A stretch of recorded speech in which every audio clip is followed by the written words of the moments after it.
You know, every single app on your phone, every website you visit, heck, every video game you play, they all start with the exact same simple idea: a place to store information. Today, we're going to pull back the curtain on this fundamental concept, the variable, and we'll be using one of the world's most popular programming languages, Java, as our guide. This is truly the first building block of all software. So here's our game plan. First, we'll get into why programs even need to remember things in the first place. Then, we'll use a really simple storage box analogy to make the whole idea of a variable just click. After that, we'll translate that box concept into real Java code, see it in action with a quick calculation, and then wrap everything up with the key things you absolutely need to remember. Okay, so let's tackle the big question first. Why do we even need this stuff? I mean, think about any app you use. It's constantly juggling information, right? Your username, what's in your shopping cart, your progress in a game level. For a program to do anything useful at all, it has to have some way to hold onto that data while it's running. Let's make this super concrete. Imagine you're playing a game and your score is climbing higher and higher. Where is that number actually being stored? The game has to remember it from one second to the next, doesn't it? It can't just disappear into thin air. Well, that temporary holding place inside the computer's brain, that's exactly what we're talking about today. And this brings up a really, really important distinction. You've got your long-term permanent storage. That's like your game's save file on your hard drive. But then there's the short-term active memory the game uses while you're playing. You know, your health bar dropping, your score going up. All of that happens in temporary memory. And the main tool programs use to handle that temporary memory, that's the variable.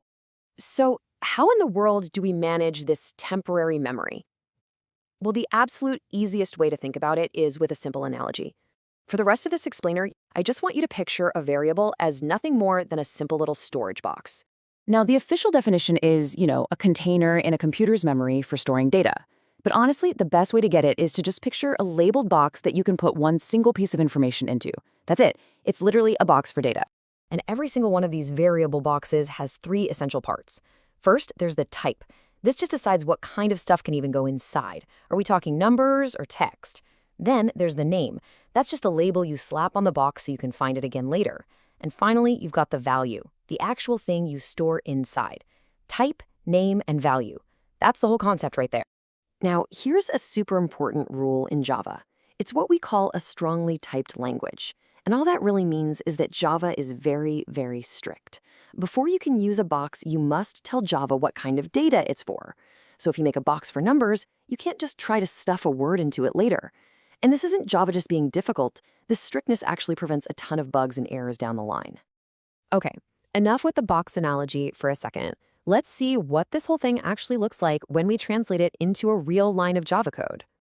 And here it is. This one little line of code is a complete instruction. It tells the computer everything it needs to know to create one of our boxes. So let's break this down piece by piece, just like we did with our analogy. First up, we see int. This is our type. It's just shorthand for integer, which is the fancy math term for a whole number. So by writing int, we're telling Java, hey, create a box that is specifically designed to hold whole numbers and nothing else. Next, we've got score. This is the name we're giving our variable. It's the label we're putting on our box. So later on in our program, if we need to know what's inside this box, we just ask for it by the name score. Simple as that. And listen up, because this one is critical. That equal sign, it does not mean the same thing it does in math class. In programming, this is the assignment operator. Its only job is to take the value on the right and assign it to the variable on the left. Think of it like a one-way street or an arrow pointing from right to left. And over on the right side, we see 100. This is our value. It's the actual, tangible piece of data that we are putting inside our score box. And finally, don't you dare forget this little guy at the end. The semicolon in Java is just like the period at the end of a sentence. It tells the computer, okay, this instruction is finished. You're going to find that almost every single command in Java ends with one. All right, so we've successfully made a variable. Awesome. But now let's put it to work and see why this is so powerful with just a little bit of simple math. So, first things first, we'll create a variable to hold our first number. We'll make an integer box, we'll call it num1, and we'll put the value 3 right inside of it. Easy enough, right? Now let's do the exact same thing for our second number. We'll create another integer box, this one we'll name num2, and we'll store a 5 in it. So now we've got our 2 pieces of data stored and ready to go. And here is where the magic really happens. We create a third box, and we'll call it result. Then, instead of telling the computer to add 3 plus 5, we tell it to add num1 plus num2. The computer then goes and looks up what's inside the num1 box, sees what's inside the num2 box, does the addition, and then stores that final answer in our new result variable. And so, of course, the value that ends up inside our result box is 8.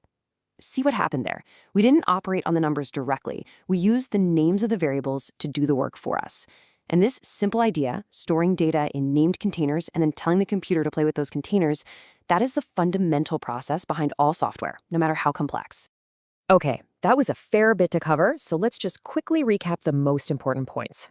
If you remember anything at all from this explainer, make it what's on this next slide. Okay, here it is. Just remember, a variable is just a container for data. In Java, it always has 3 parts: a type, a name, and a value. The syntax is always going to be type, name, equals value. That equals sign is the assignment operator. It works from right to left. And you always finish the statement with a semicolon. So just take a second to let that sink in. This isn't just about typing some characters on a screen. You have just learned how to give a direct command to a computer and tell it to remember something.